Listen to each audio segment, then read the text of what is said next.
O Senhor esteja convosco. Proclamação do Evangelho de Jesus Cristo segundo Mateus. Naquele tempo, quando soube da morte de João Batista, Jesus partiu e foi de barco, Depois que a multidão comera até saciar-se, Jesus mandou que os discípulos entrassem na barca e seguissem à sua frente para o outro lado do mar, enquanto ele despedia as multidões.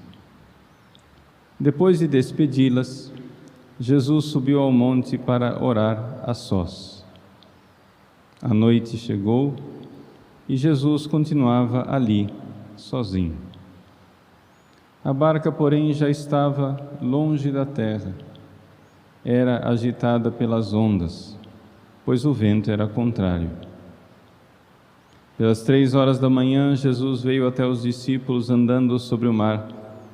Quando os discípulos o avistaram andando sobre o mar, ficaram apavorados e disseram: "É um fantasma!" e gritaram de medo. Jesus, porém, logo lhes disse: "Coragem, sou eu, não tenhais medo." Então Pedro lhe disse: "Senhor, se és tu, manda-me ir ao teu encontro caminhando sobre a água." E Jesus respondeu: "Vem." Pedro desceu da barca e começou a andar sobre a água, em direção a Jesus. Mas quando sentiu o vento, ficou com medo e começou a afundar e gritou: "Senhor, salva-me!"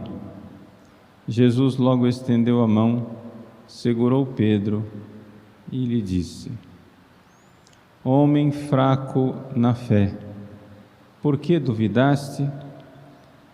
Assim que subiram na barca, o vento se acalmou. Os que estavam na barca prostraram-se diante dele, dizendo: "Verdadeiramente, tu és o Filho de Deus." Após a travessia, desembarcaram em Genezaré. Os habitantes daquele lugar reconheceram Jesus e espalharam a notícia por toda a região. E então levaram a ele todos os doentes e pediam que pudessem, ao menos, tocar a barra de sua veste. E todos que a tocaram ficaram curados. Palavra da salvação. Meus queridos irmãos e irmãs, o Evangelho de hoje é a continuação do Evangelho que nós lemos ontem, no domingo. Nós paramos no versículo 21, agora damos prosseguimento. Jesus, depois da multiplicação dos pães, ele manda os discípulos à frente e sobe ao monte para orar a sós.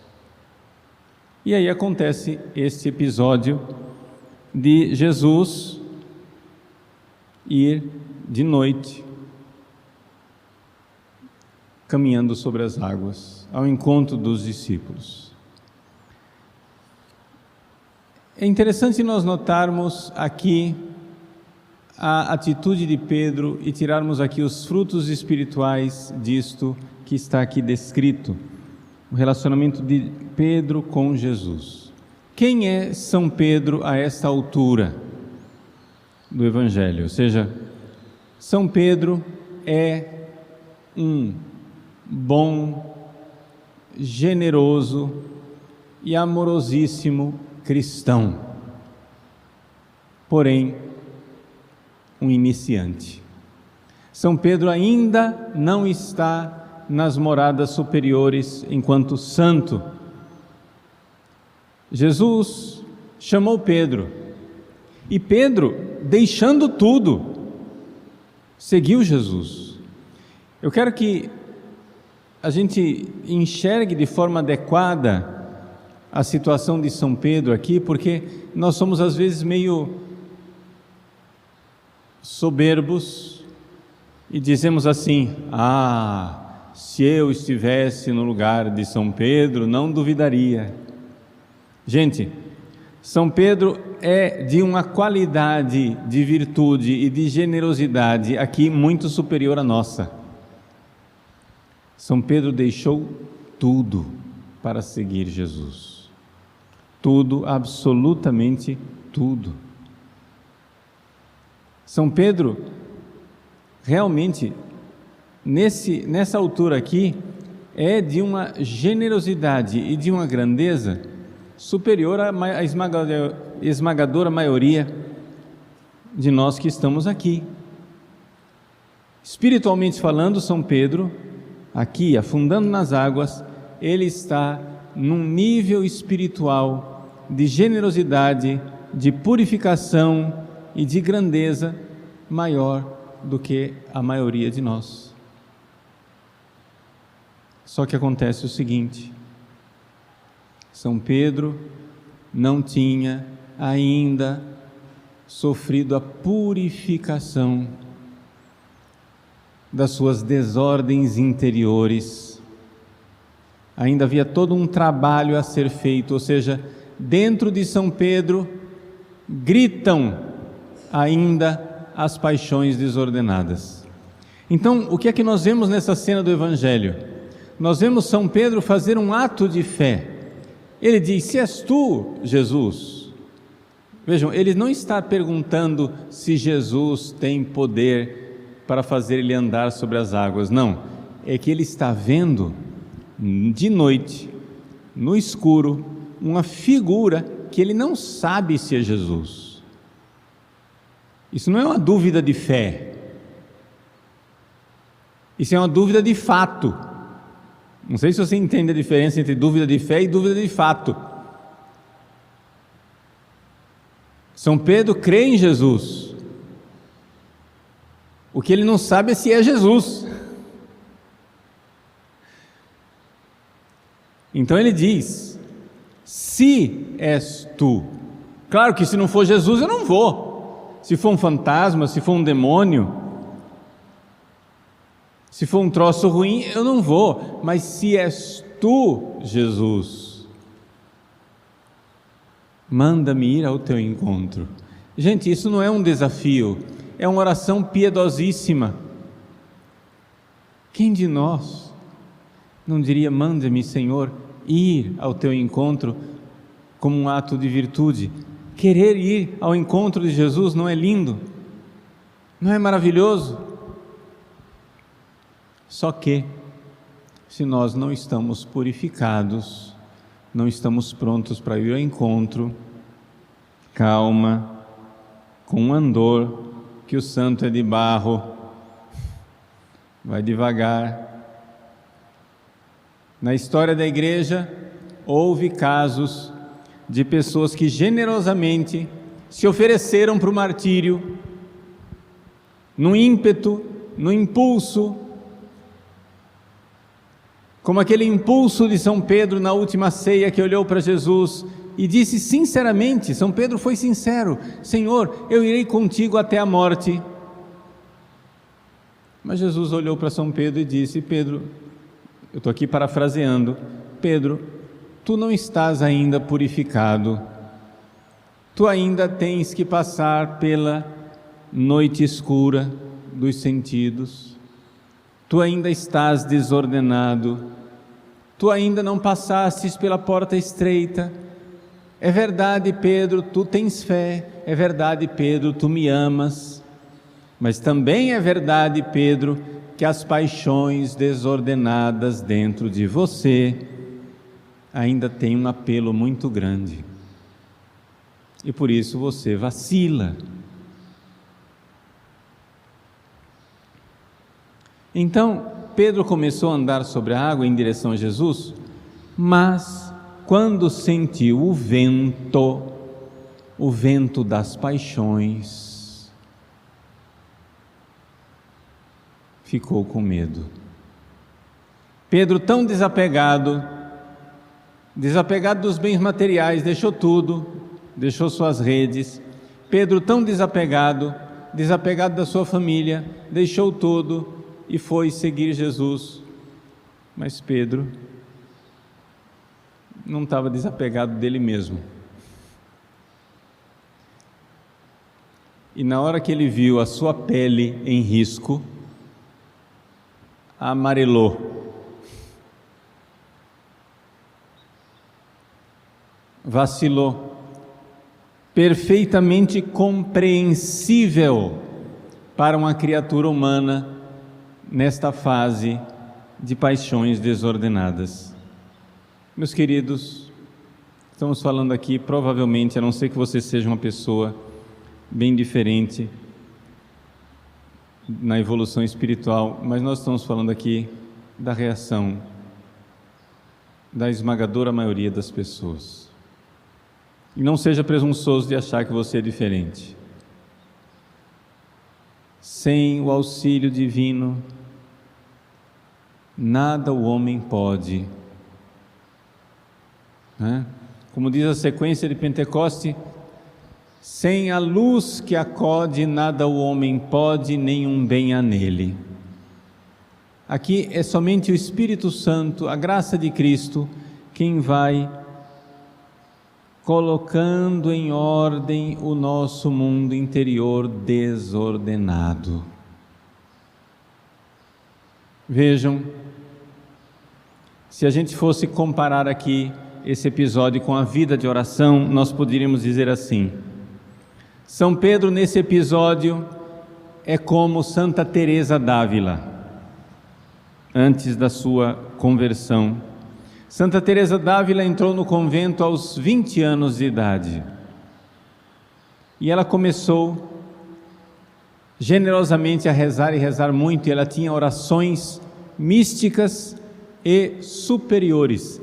Ela diz no livro 5º da vida dela, da autobiografia dela, na verdade uma espécie de diário espiritual, dando contas ao confessor de como tinha sido o seu progresso espiritual.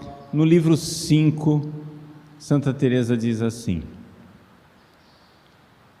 que ela já tinha conseguido um progresso na vida de oração, onde ela fazia orações que são típicas da 4ª e da 5ª morada. Vejam que isso é muita coisa. 4ª ou 5ª morada, ela tinha orações de quietude, ela tinha contemplação infusa. Só que acontece que a vida não estava transformada ainda, por causa de uma má formação, por causa dos maus confessores. Ela mesma diz, confessores que ela apresentava os pecados veniais e os confessores diziam: isso não é nada. Diz ela: foi grande a minha ruína. E ela caiu em tibieza e ficou amassando barro no mesmo lugar durante 17 anos. Ela mesma diz isso, 17 anos. Mas por quê? Ela tinha orações místicas, mas não tinha feito o trabalho duro de, com a graça de Deus, com o auxílio de Jesus, pôr em ordem as suas paixões desordenadas. É o Evangelho de hoje. São Pedro tem uma experiência, digamos assim, mística, por assim dizer. Como Santa Teresa, que teve oração de quietude, teve contemplação infusa, São Pedro caminha sobre as águas. Mas a vida de Teresa não estava pronta. E as paixões faziam ela afundar. A vida de São Pedro não estava pronta, e o vento contrário fez Pedro vacilar.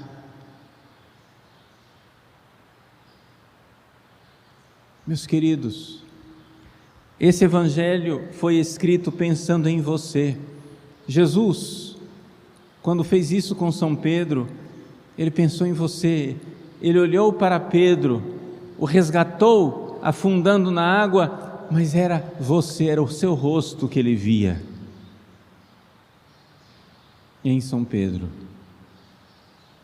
como São Pedro, digamos: Senhor, salva-me.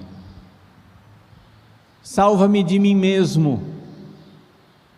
Salva-me destas paixões desordenadas que não permitem, por exemplo, que eu me recolha na oração.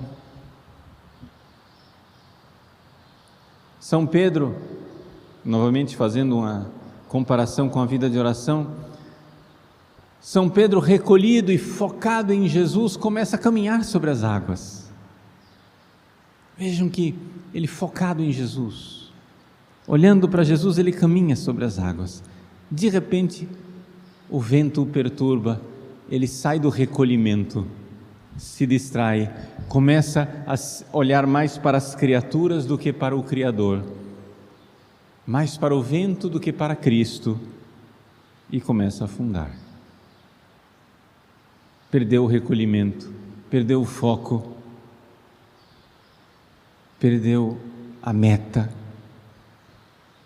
perdeu aquele que o mantinha caminhando sobre as águas. Então, meus queridos, até aqui é somente descrição de tudo isso, mas o que é que nós podemos e devemos aplicar disso tudo na nossa vida? A primeira coisa, paciente perseverança. Você entenda que você precisa ainda purificar muita coisa.